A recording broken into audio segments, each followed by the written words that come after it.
일반인의 시각으로 이 시장을 판단하고 이럴 것이다 저럴 것이다 말하는 거는 의미가 전혀 없단 말이에요.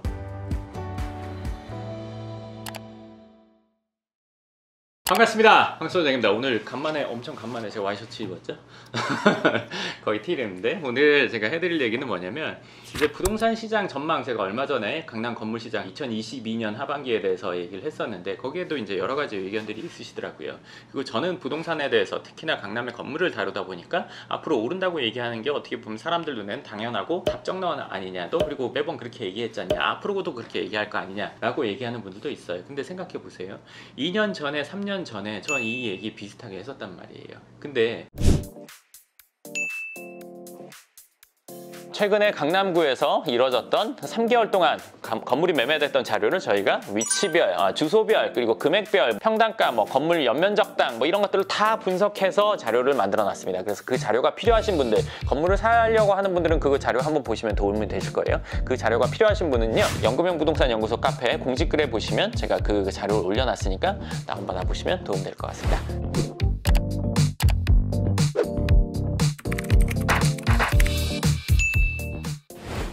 제가 2년 전, 3년 전에도 강남 건물 올라간다. 그리고 최근에는 제가 2022년 하반기 시장에는 점진적 상승은 할 거다. 그동안의 상승이 급격했다면 이제는 점진적 상승일 거다. 이렇게 얘기를 했단 말이에요. 근데 이제 그게 답정너고 뭐가 아니라 저는 아닐 것 같으면 아니라고 얘기를 할 거예요. 예를 들어서 작년 하반기쯤 제가 집값은 조정이 될 수 있다. 조정이 된다면 10% 내외는 조정이 될 거다. 이런 얘기를 했었단 말이에요. 근데 그게 시점은 제가 말하진 않았지만 그게 지금 최근에 일어나고 있잖아요. 근데 건물 시장은 그렇게 되기 어렵단 말이에요. 이게 쉽게 예를 들면 파도가 아무리 친다고 해도 지난번에도 얘기해드렸지만 돛담배들은 다 넘어가고 예를 들어 중형 요트 같은 거 자빠진다고 하더라도 유조선은 상관이 없단 말이에요. 웬만큼 파도 친다고 해도 아무 상관이 없어요. 진짜 쓰나미처럼 막 이런 거 오지 않는 이상 유조선 큰 상관이 없잖아요. 그거와 마찬가지로 강남에 있는 건물을 갖고 있는 자산가인 분들, 지난번 영상에서 얘기해드렸지만 이 건물 시장에 영향을 미치는 사람은 건물 살 돈이 있으면서 살 생각까지 있는 사람, 돈 있는데 살 생각 없는 사람도 많단 말이에요. 기다려봐야지 이러면서 5년 10년 지금 기다리는 사람들 많단 말이에요. 그러니까 내가 예전에 살 수 있는 건물이 100억짜리였는데 지금은 40억짜리 됐고 30억짜리 된 상황을 지금은 보고 있잖아요. 그러면 그 분들은 이미 건물 시장과 상관이 없어요. 평생 망설이거든요. 그러니까 현재 건물을 갖고 있는 사람, 이분들이 건물 시장에 영향을 미친단 말이에요. 여론으로 되는 게 아니에요. 물론 국가에서 통제하고 할 수도 있겠죠. 그렇지만 건물 시장을 통제한다는 건 사실 명분이 없어요. 왜? 아파트는 의식주에 들어가기 때문에 명분이 있지만 상가, 사무실 이런 것들은 명분이 없단 말이에요. 이거 예를 들어서 경제활동을 하는데 그거에 대해서 제재를 한다 안 한다, 우리 자유시장 경제에 살고 있잖아요. 그렇기 때문에 이거는 살려고 하는 사람과 갖고 있는 사람에 의해서 시장이 움직인단 말이에요. 근데 생각해 보세요. 코로나 때 공실이 돼서 금액이 낮아지고 어쩌고 공실이 생기고 어쩌고 해서 건물값 떨어질 거라고 다 얘기했지만 저는 그렇지 않을 거라고 얘기했었어요. 왜? 이 사람들은 이미 탄탄해요. 영상을 보고 있는 분들 중에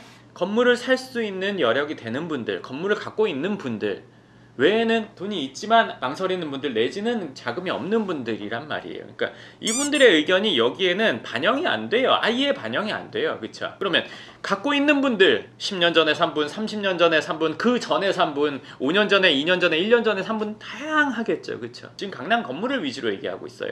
다양한데 이분들의 자산이, 건물을 갖고 있는 이분들의 자산이 그렇지 않은 분들의 자산이랑 비교하면 어떨까요? 여기가 훨씬 더 안정적일 거란 말이에요. 아주 많이. 공실 몇 개 된다고 해서 크게 상관이 없어요.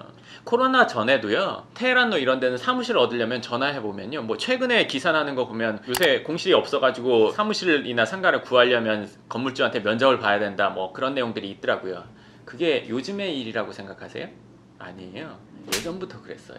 좋은 건물은요, 내가 어떤 사업을 하고 뭘 하고 이런 것들을 다 얘기해서 서로 맞아야 임대가 들어가지, 그렇지 않으면 난 싫어, 내 건물에 그런 거 들어오는 거 싫어, 월세가 3천인데 비어있어요, 난 싫어, 그냥 이걸로 끝나요. 무슨 업종이에요? 부동산에서 물어봐요. 전화하면 깨끗한 업종이 아니다, 스타트업 잘 나가는 이런 데가 아니면 저 싫어요, 안 된대요. 월세 3천인데 일반 사람의 영역으로 이해가 가요? 한 달에 3천, 1년에 3억 6천이에요. 그거를 그냥 마음에 안 들어, 이걸로 그냥 임대를 안 받아요. 근데 일반인의 시각으로 이 시장을 판단하고 이럴 것이다 저럴 것이다 말하는 거는 의미가 전혀 없단 말이에요. 이 얘기를 왜 자꾸 하냐면 이분들은 공실? 근데 나 지금 한 달에 뭐 3천만 원 쓰는데 월세가 2억 들어와요. 한 4, 5천 안 들어와도 돼. 왜? 한 달에 한 3억 들어오는데 내가 3천씩 써가지고 2억 7천씩 매달 모여서 그게 10년이 지났어요. 잔고가 많겠죠? 그거 갖고 또 뭔가를 샀겠죠? 그럼 강제 저축이 되는 상황으로 이분 오래 살았어요. 물론 최근에 막 영끌까지 해서 산 사람들은 그 건물들이 나올 수 있어요. 근데 생각해보세요. 중대형 건물이 영끌까지 해서 사는 경우 드물 거란 말이에요. 그러니까 이러한 지역, 예를 들어서 강남이라는 특수한 이 상황, 그러니까 뭐 학교가 있고 직장이 있고 뭐 주거가 되고 직주 근접이면서 교육까지 되는 이런 지역이 잘못되기란 사실은 좀 어렵죠. 우리나라에서 강남이 잘못된다면 뭐 강동, 서초, 송파, 강북 뭐 어떻게 돼 있겠어요. 이런 여건은 없단 말이에요. 그러니까 오늘도 뭐 고장 나가지고 고치러 가려고 하는데 바로 길 건너예요. 어저께 어딜 좀 다쳐가지고 유명하다는 병원 막 찾아서 수소문 해보니까 바로 근처예요. 뭐 다 걸어가면 돼요. 차 타고 갈 수도 있지만 뭐 5분 10분을 안 넘어가요.